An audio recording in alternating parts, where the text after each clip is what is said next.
How China actually got rich. 10 minutes. Let's find out.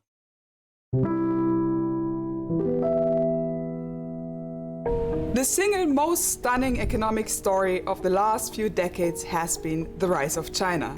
From 1980 to 2020, China's economy grew more than 75-fold. Huge new cities were built, hundreds of millions escaped poverty.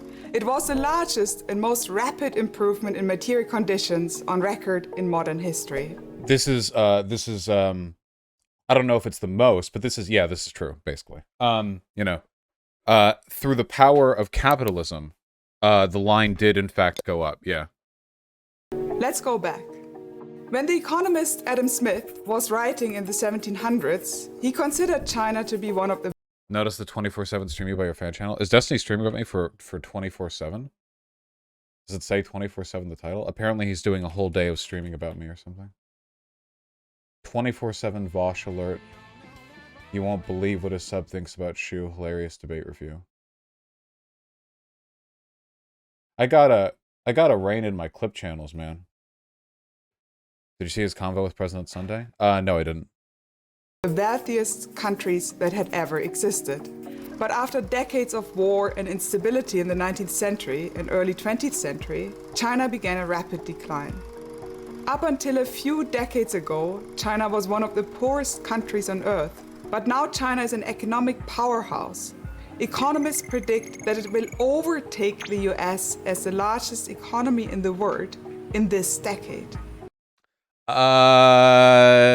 I've heard this is a fairly contested estimation because they're expecting to have a GDP drop, or at least a rate of GDP growth drop, when their whole population boom fizzles out. What's the current? Hold on. America. Wow, that was a lot of typo. America versus China GDP. Why am I not getting a chart? Why would it not just show me a chart with both of the lines on it? Why would it not? Okay. America GDP is about 21 trillion, and China GDP is 14.7 trillion. Okay, here are the lines, so we can see lines going up. So China's had like a big boom. America's growth has been pretty insane too. Like, people talk about Japan being an economic powerhouse, but they've been stagnating since the mid-90s, you know? But America's GDP has just been like pretty much, except for COVID. Yeah, we took a dip during COVID, but like a pretty incredible growth.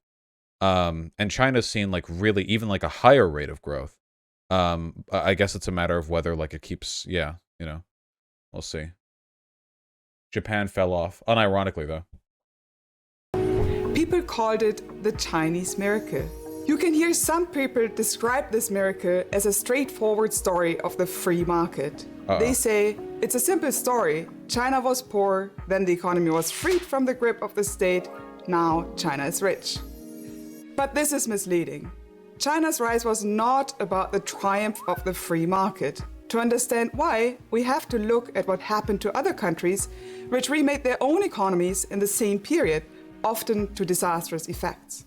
Since the 1980s, free market policies have swept the globe.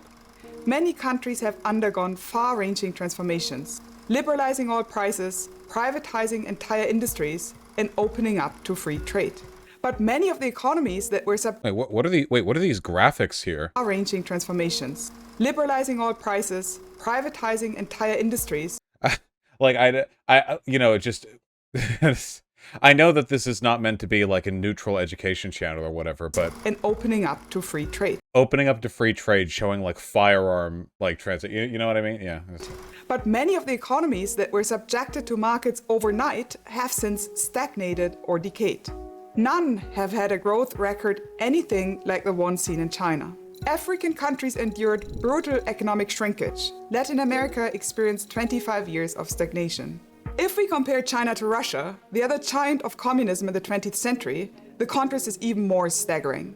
Under state socialism, Russia was an industrial superpower, while China was still largely an agricultural economy. Yet during the same period, the Chinese reform led to an incredible economic growth. Russia's reform led to a brutal collapse.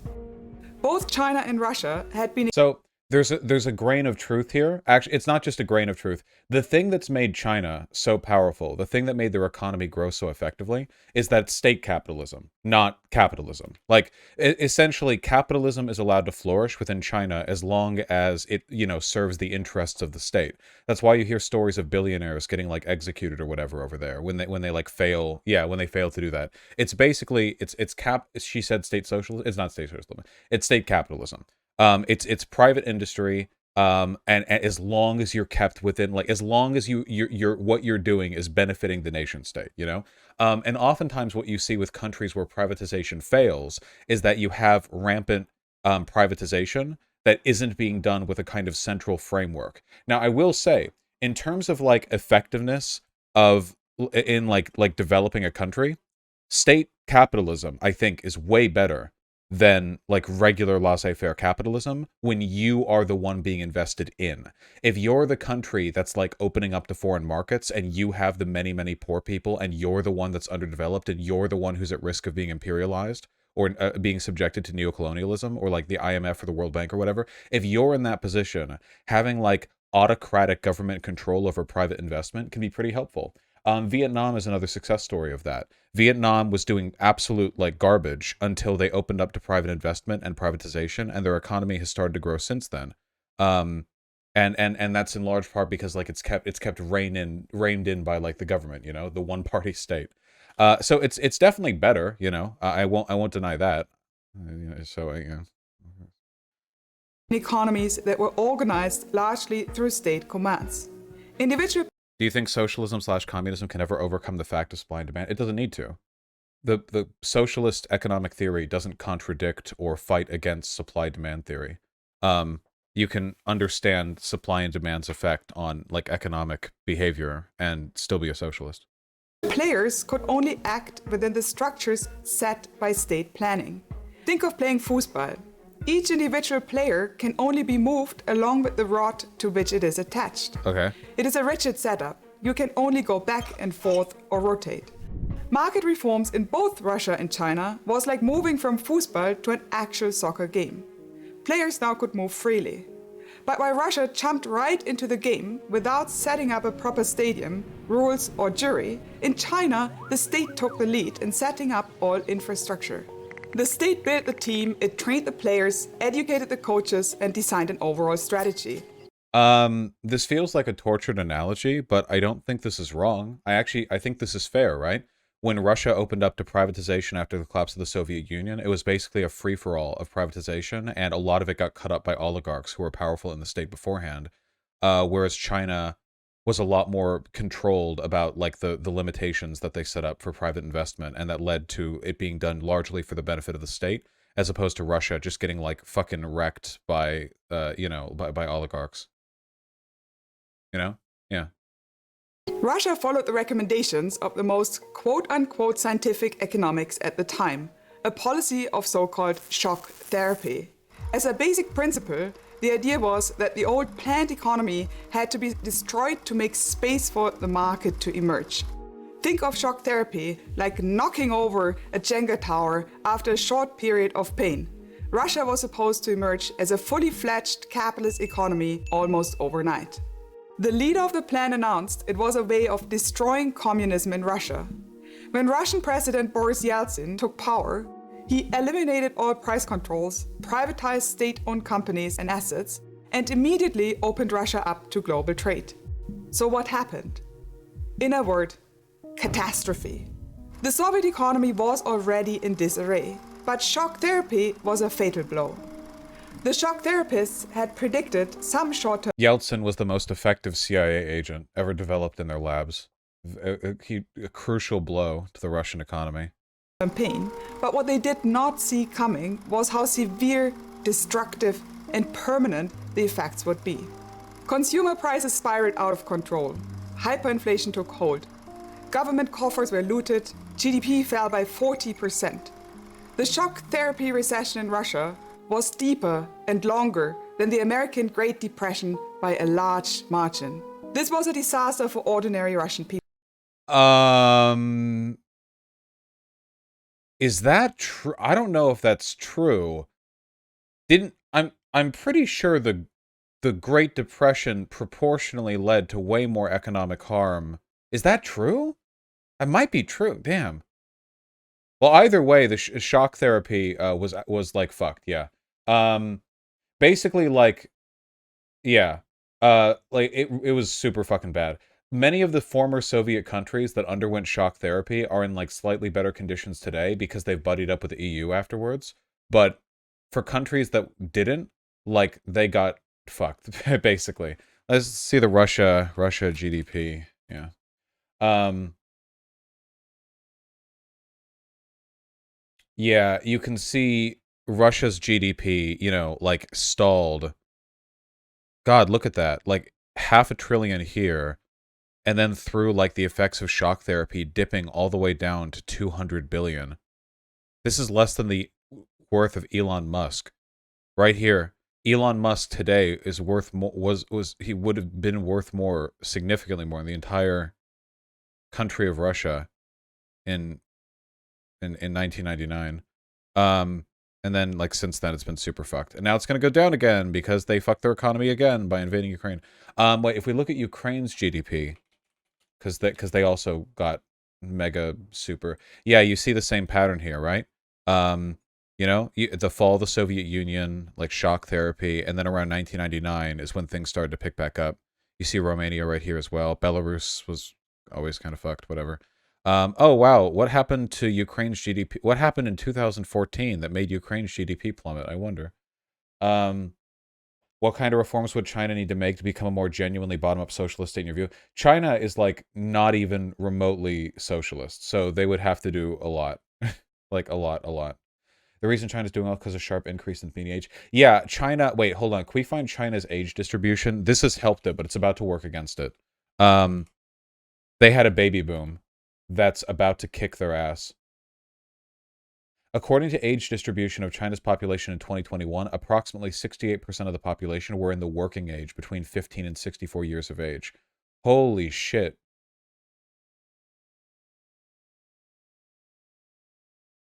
Look, the dark blue center part here is working age, and it's going down with time. Back in 2011, 3/4 of the population of the country was working age, and now it's down to 68%. Let me see if I can find America's. America age distribution.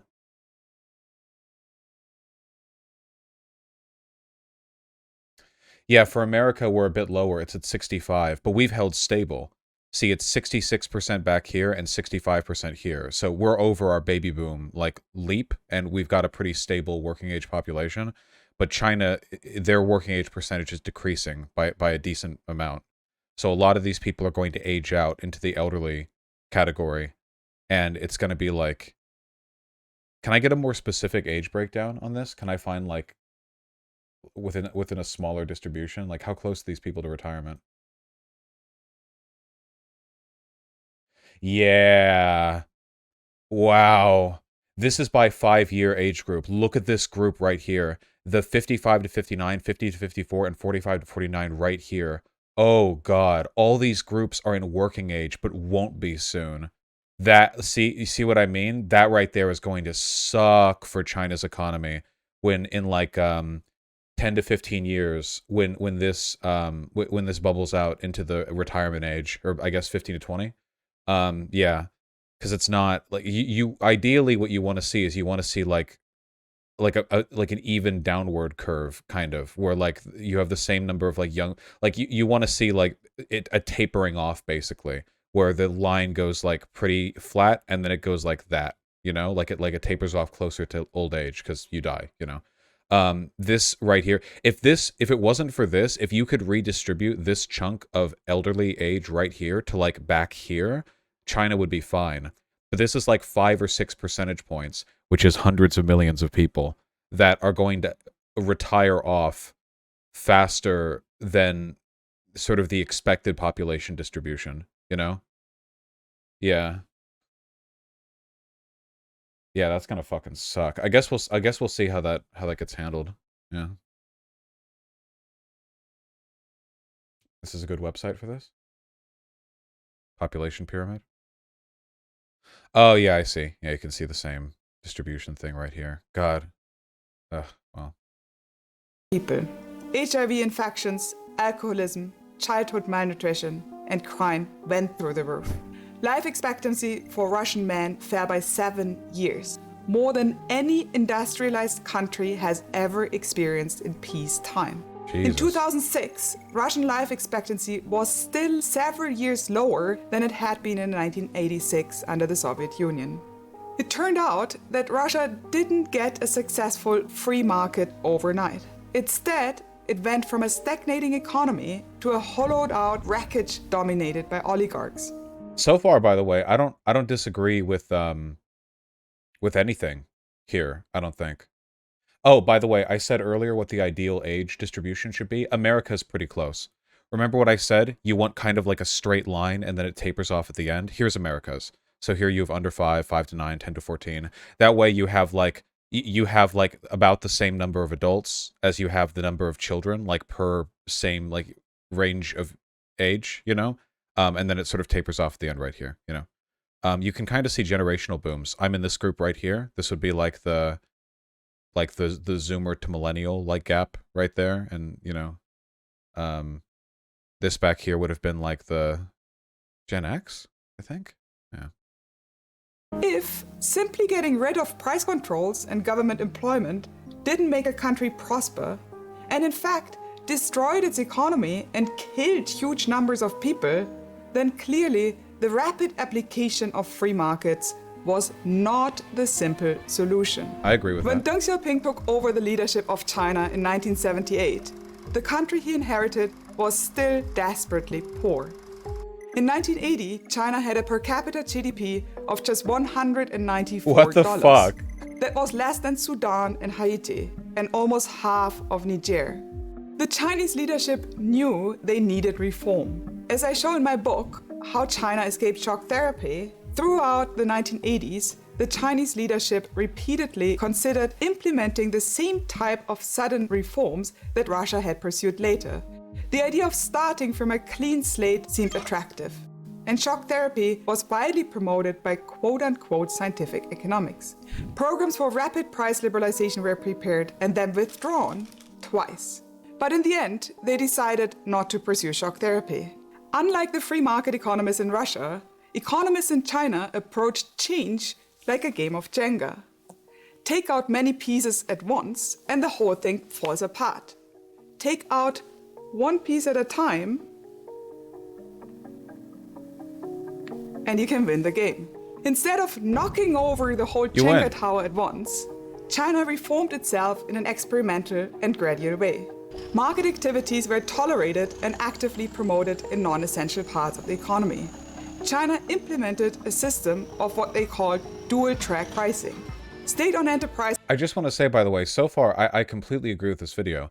My issues with China, I mean, at the end of the day, first of all, it's a capitalist country. And second of all, my issue with China is that it's an authoritarian hellhole. But in terms of, like, their rapid economic growth and their belief that, like, strong constraints on privatization can be better for the state than just, like, rampant, uncontrolled private investment, I completely agree with that. Oh, yeah, sure, Vermin. And farmers had to deliver their quotas to the government at a certain price set by the government. But if they managed to produce more, they could sell their surplus at a market price. China was... See, in concept, I don't know enough about the specifics of the Chinese economy to say whether or not this was done well. But in concept, I think this is a good way of introducing, like, basic elements of decommodification. You know what I mean? Where, like, you have to... whatever private production, like, produces, you know, like, whatever is brought about from it, you, a certain threshold is managed as, like, a stipend, like a flat expected, you know, controlled amount. And then the rest of it's like, all right, if you want your free market, then only through the excess, you know? I think, I think that's a viable, method of capitalist growth. Would you support private production of non-essential and luxury goods in a communist society? Well, the more essential and the less elastic a commodity or service is, the better a candidate it is for decommodification. But, like, the last things that would need to be decommodified are just luxuries, right? Like the world does not need like decommodified yacht production. That's not on the top of the priority list for the proletarian, the proletarian masses. It's, you can put some stuff down the line further. And like at the end of the day, if you live under socialism and like everything's accommodated for, people work to like fulfill the common need, everyone's hours are cut in half, but some people like have extra fucking vouchers that they trade for a yacht.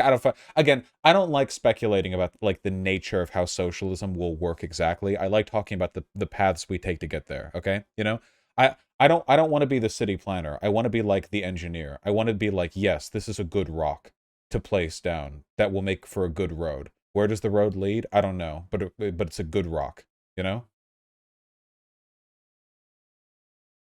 But if they managed to produce more, they could sell their surplus at a market price. China was learning from the real story of the world's most developed nations, countries like the United States, Britain, Japan, and South Korea. Each of these, in their own way, managed and planned the development of their economies and markets, protecting early-stage industries and controlling investment. Free market economists... This is true. The Asian tigers, like Singapore and Korea and shit, they also did this as well. They were very poor countries that they're capitalist. But they, rather than just opening themselves up to getting fucked by the IMF and just being invested in and being turned into like yet another country that makes like, shoes for Americans, they engaged in protectionist policies where they tried to allow their local industries to develop and not be like outcompeted by much wealthier foreign industry to the point that they could actually compete like locally and then eventually broadly, thought this system would be a disaster. The American economist Milton Friedman wrote an open letter to Deng's premier Zhao Ziyang. He said that the dual price system was a bad idea and that China should, quote, free prices and wages in one bold stroke, end of quote, just like in Russia. But China's leaders didn't I'm not listen. listening to Friedman. And while Russia collapsed after following the shock therapy program, China saw remarkable success. The state kept control over the backbone of the industrial economy, as well as the ownership over land. As China grew into the new dynamics of its economy, state institutions were not degraded to fossils from the past, but were often the drivers at the frontier of new industries, protecting and guaranteeing their own growth. China today is not a free market economy in any sense of the word. It is a state-led market economy. The government effectively owns all land, and China leverages state ownership through market competition to steer the economy as a whole. The shock therapy approach, advocated around the world, was a failure. While Russia collapsed after its sudden transformation, China's gradual reforms allowed it to thrive. And that made all the difference. Yeah, I don't disagree with this at all. No, I think this is a good video. I mean, you can argue that it's like implicitly defending China in like a broader sense, which obviously I fucking hate China. But in terms of the idea that like China's policies ended up being a much more effective way of securing the interests of the state and of the people in terms of their like, their attitude towards privatization than just like shock therapy. I totally agree with that. Yeah. Yeah. Dude, it just said China's central ownership of land is a good thing, right? No. It's saying is that like China's attitudes and strategy towards this has been more effective for the state and for the people than Russian shock therapy, which is totally true, right? Like it's hard to argue with that. I kind of want to watch another. Is there another? Are electric cars actually good for the environment? Why France still controls Africa? LAPD still keeps killing people. The FBI catfished me. America facilitated genocide in Bangladesh. How Britain starved Ireland. I kind of want to watch all of these, but I only have time for one. Oh, link the kitten video, but like do it quick because we have to. We have the thing soon. Oh, I saw this. It's so good. It makes me wonder if this was like planned because they're so friendly. He's on the side of the road. Yeah, get killed for sure. Someone just, oh no, it's a whole, oh my gosh. I can't take you off. Oh my gosh. Oh my gosh, there's more. We got a kitten problem. Ambush. I'm not able, oh my gosh. Oh my gosh. Who would do this? Oh, boy. I thought I'd save him one. Hot diggity dog. Look. Apparently the person took them all. Yeah. Oh. Well, yeah, apparently they took them all. If people want to follow his Facebook, they posted updates. Oh yeah, so it seems. We're gonna clean them up a little bit. We got, I think, 12 of them right here. One of them still running around, but all y'all really helped out and gave us some recommendations. So today is the day we're gonna clean them up. They've been eating really good, really happy. Got a real gentle brush for them and a mixture that y'all recommended that was adorable. Hopefully the dog's nice. The dog looks nice, you know. Super cute. Wait, I kind of want to. The problem is I don't know that much. I don't know as much about foreign policy stuff. So if I watch this and there's misinformation, I don't want to like not have anything to say. Why France still controls Africa? We only have 25 minutes. I'll try watching this. How about how America facilitated genocide? Let's try that. Electric car, but I know the answer to the electric car thing.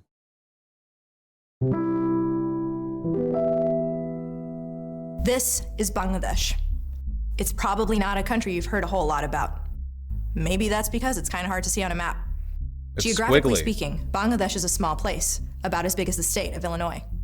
But when it comes to population, Bangladesh is the 8th largest country in the world, with 170 million people. That's 25 million more people than all of Russia. Bangladesh's capital, Dhaka, is the 9th largest city on Earth, more populated than New York. Yep. But a few decades ago, Bangladesh wasn't officially called Bangladesh. It was actually a wing of another country, Pakistan, and it was called East Pakistan. And there's a really terrible story about how it got there. A subcontinent larger than the whole of Europe becomes two self-governing dominions within the British Commonwealth of Nations. In 1947, as British India was becoming independent, the British government announced the subcontinent would be split in two. In the center, there would be a Hindu-majority country called India, and outside it, with wings on the east and west, there would be a Muslim-majority country called Pakistan. East Pakistan was populated mostly by British people fucking love doing this, dude. They love taking over a place and then being like, all right, I'm going to draw a giant line on the map. Are you guys ready? We're going to draw the biggest, straightest line. Bengalis, people from this big region here, which had been split between east and west in the partition. West Pakistan was populated mostly by Punjabis, Pashtuns, Sindhis, and a few other ethnic groups.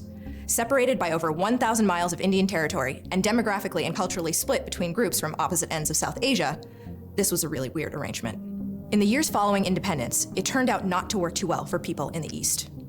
Even though East Pakistan had most of the country's population, they were shut out of the levels of power. The central government was dominated by people from the West. The real power in the country was the armed forces, and Bengalis only constituted about 5% of all military personnel. East Pakistan was treated as an internal colony of the West. The export earnings of its agrarian industries were siphoned off by the central government, and the region was neglected in terms of spending. And there was no better symbol of the East's subservient position than language. Because even though East Pakistan was a majority of the country's population, its most common language, Bengali, was given no federal status. Bengali speakers were treated like second-class citizens. So in 1970, Pakistan held national elections. Yeah, I sped it up a little bit. I don't know enough about this to like fact check or whatever. I'm just like watching. Overseen by a military dictator named Yahya Khan. And it was on the basis of this inequality between East and West that a Bengali nationalist party called the Awami League swept the election. Led by a charismatic guy named Sheikh Mujibur Rahman, the Awami League won an outright majority. Not just— Does this guy not look like a director? Maybe it's the glasses. This guy looks like he's a director. You know what I mean? Like he's some kind of quirky, like Wes Anderson tier. You know what I mean? Like somebody who would be like loved by film students. You know? Yeah, I don't know. Yeah, he's got a scarf too. I don't know. Yeah. Guy named Sheikh Mujibur Rahman, the Awami League won an outright majority. Not just in East Pakistan, but in all of Pakistan. Rahman was set to become prime minister of the entire country. But to the Pakistani government, that wasn't acceptable. Yahya Khan thought that a Bengali party couldn't be allowed to form a government, so he refused to accept the results. Of course, this did not go over well in East Pakistan. The bitterness of poverty and resentment in East Pakistan erupted today in a kind of civil war. Sheikh Mujibur Rahman, the leader of East Pakistan, declared the region an independent republic, which he said will be called Bangladesh. Oh no.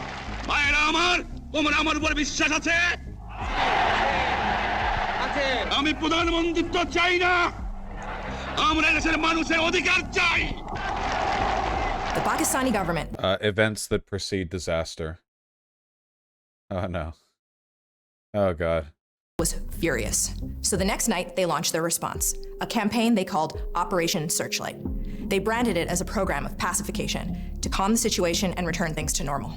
But their real plan was different. Mass murder on an unimaginable scale. And that's where the United States comes in. Bangladesh was not just another story about the problems of post-colonial states and artificial borders. This was a story that took place on an international scale. It became a violent theater of the Cold War, one in which America played an active role. Yahya Khan was a close ally of America's president, Richard. Oh my god. Dude's got anime winglet eyebrows. That's crazy. And he's so red. What power. This is a real statesman. Imagine like trying to make deals with this guy and looking into his face, looking into his eyes. Khan was a close ally of America's president, Richard Nixon. Nixon and his Secretary of State, Henry Kissinger, loved that type of right-wing military dictator. Nixon even called Khan, quote, a good friend. So in the 1960s and 70s, the Pakistani regime became one of the largest recipients. Dude, isn't it fucked up that young Henry Kissinger is kind of cute? That's super fucked up. I feel like if Henry Kissinger was in like 50 years, people are going to treat him the way Tumblr girls treat like serial killers. You know what I mean? Where it's like, oh, they were just misunderstood. That'd be fucking funny with Kissinger. God, can you imagine? Imagine being 85 years old on whatever social media in the future is, and there are like 19-year-old college students who are like, they're gonna talk about him the way people talk about like Stalin, like the old photos of him. Oh god, that's going to be so fucking funny. Actually, doesn't he look a little bit like Chief O'Brien from Star Trek? Doesn't he? I think he kind of does though.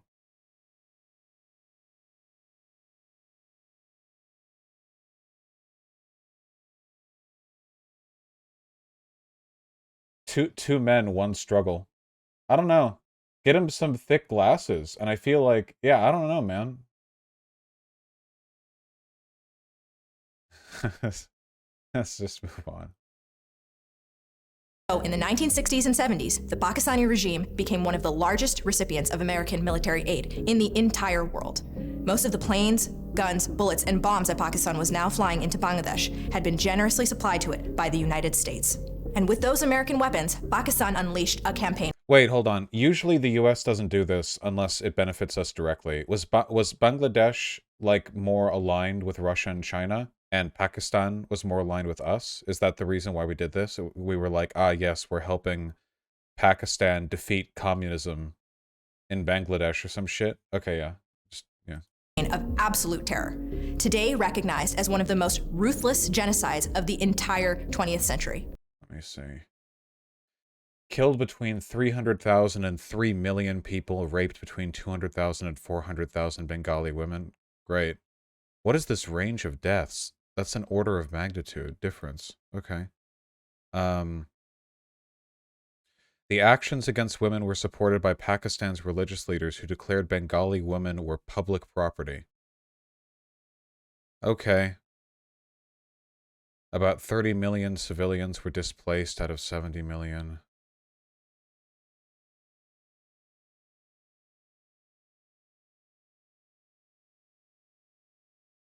U.S. complicity. Viewed Pakistan as a Cold War ally, refused to condemn its actions. Jesus Christ. The president seems to be making sure that the distrusted State Department would not, on its own, condemn Yahya for killing Bengalis. Nixon and China tried to suppress reports of genocide emanating... Wait, why would China want to suppress reports of genocide emanating from East Pakistan? How do they benefit from that? Nixon also relied on Americans not paying close attention to events in Asia. U.S. government secretly encouraged the shipment of weapons from Iran, Turkey, and Jordan to Pakistan. What is this? What is this alliance, dude? Holy shit. Oh, right, the Sino-Soviet split. This was the 70s, not the 60s. Fuck. What is this alliance, dude? America, Pakistan, China, Iran, Turkey, and Jordan all helping out Pakistan to genocide the Bengalis. Jesus Christ. Truly a uniting moment for the world, I guess.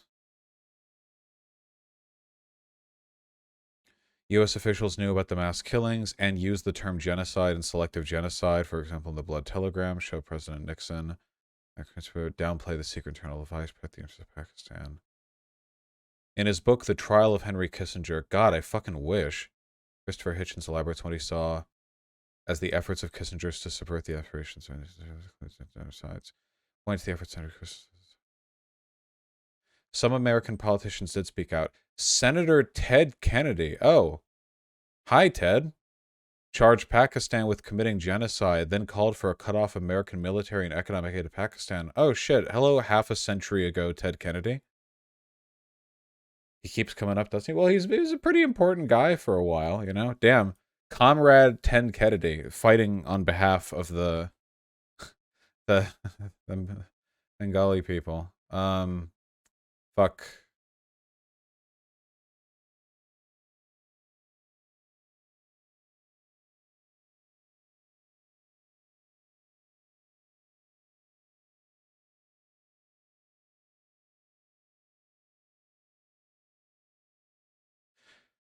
The Bangladesh movement was supported by prominent political and cultural figures in the West, including Ted Kennedy, George Harrison, Bob Dylan, John Baez, Victoria Ocampo, Andre Malraux. The concert for Bangladesh was held at Madison Square Garden to raise funds for refugees. The first major benefit concert in history. Oh yeah, this is also why Caleb Maupin doesn't like Bob Dylan. Caleb Maupin loves it when Bengalis die or whatever. Fuck, we have to finish this video because the hearing is going to start soon. Now West Pakistan, which also has most of the army, is trying to crush the revolt. There are reports of many casualties in Dhaka and other East Pakistan cities. When they arrived in Bangladesh, Pakistan soldiers put the city under strict martial law. Rahman was arrested, and any Bengali thought to support him was murdered. Yahya Khan personally gave the orders. Kill 3 million of them, he said, and the rest will eat out of our hands. Dhaka became a particularly gruesome sight. Huge sections of the city were bombed. Pakistani soldiers set older parts of the city on fire with flamethrowers or bulldozed entire blocks flat. At the university, soldiers massacred students and teachers. Within a few weeks, about 75% of the population of Dhaka had fled. But the Pakistani military didn't just stop there. The Pakistani army and its collaborators went into the villages. People say the soldiers went wild, that they chose people at random, women, men, babies, shot and ran them through with bayonets. All the women, the people say, were raped before they were killed, and their husbands and children were made to watch their mother's degradation. The numbers are staggering. At least 300,000 Bangladeshis were murdered, and perhaps as many as 1 or 2 million. Between 200,000 and 400,000 Bangladeshi women and girls were raped. If anyone's wondering, by the way, why I go super fucking hard against, like, American diabolism, the idea that, like, America is, like, the sole root of all evil, I think that attitudes like that can really fucking pull people away from understandings of the world that, like, make it clear shit like this happens. You know what I mean? Like, America was involved here, but even if we weren't, like, this would have happened. We just supported Pakistan's side. You know what I mean? Like, it's, like, I just, yeah, it's important to understand the, you know, the, whew, humans are just, whew. About 10 million people fled into India in just a few weeks, one of the largest and most sudden movements of refugees in human history. A World Bank mission found that in every district, there were villages which have simply ceased to exist. Oh, not to say that you can't criticize the U.S. for their involvement in this. And you should. I only mean to say that, like, an understanding of the horrors of the world can never begin and end with, like, a condemnation of the West. You know? Because obviously that's, like, a part of it, but, like, there's always more to it than that, you know? Yeah. One American official called it the most incredible, calculated thing since the days of the Nazis in Poland. A senior American diplomat named Archer Blood wrote messages. What a fucking name, dude. Holy shit, Archer Blood? Message after message to the White House and the State Department, alerting them to the genocide and asking them to stop protecting the Pakistanis. Our government, he wrote, has evidence what many will consider moral bankruptcy.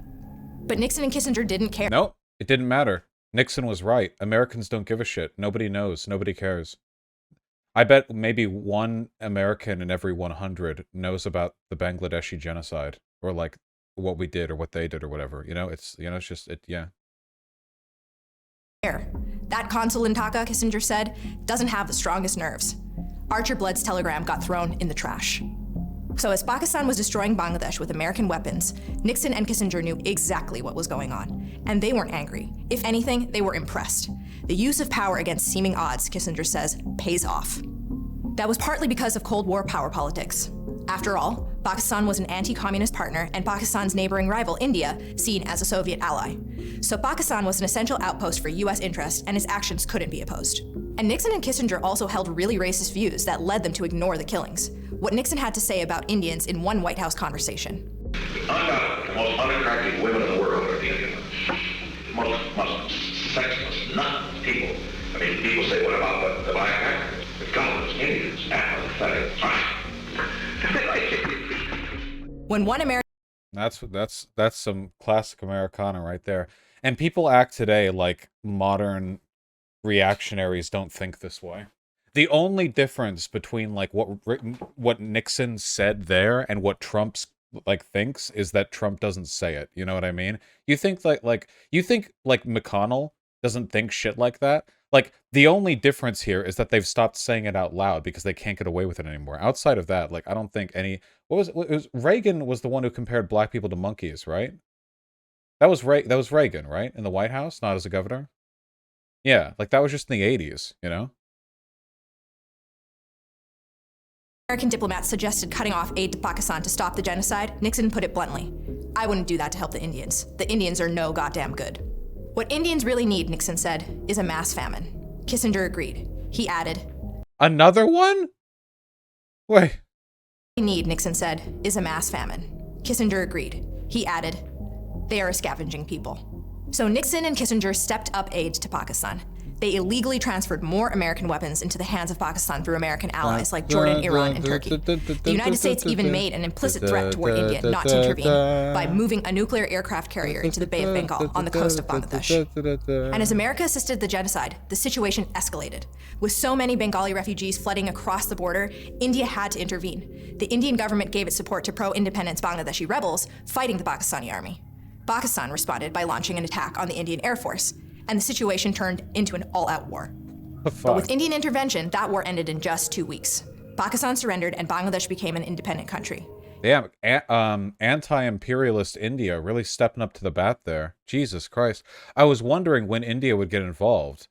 Because, like, India is like, literally separates the two of them. And India is a far larger country, you know. It's certainly a viable military power, you know. Yahya Khan resigned in disgrace. Rahman was freed and became the first president of the independent nation of Bangladesh. The memory of what happened there may already be growing dim in many of us, but what did happen there will never be forgotten by the people of Bangladesh, especially the women. But in Pakistan, there was never any trial of the war criminals. People who had carried out the genocide got away with it. The generals and politicians who had planned it remained dominant in national life.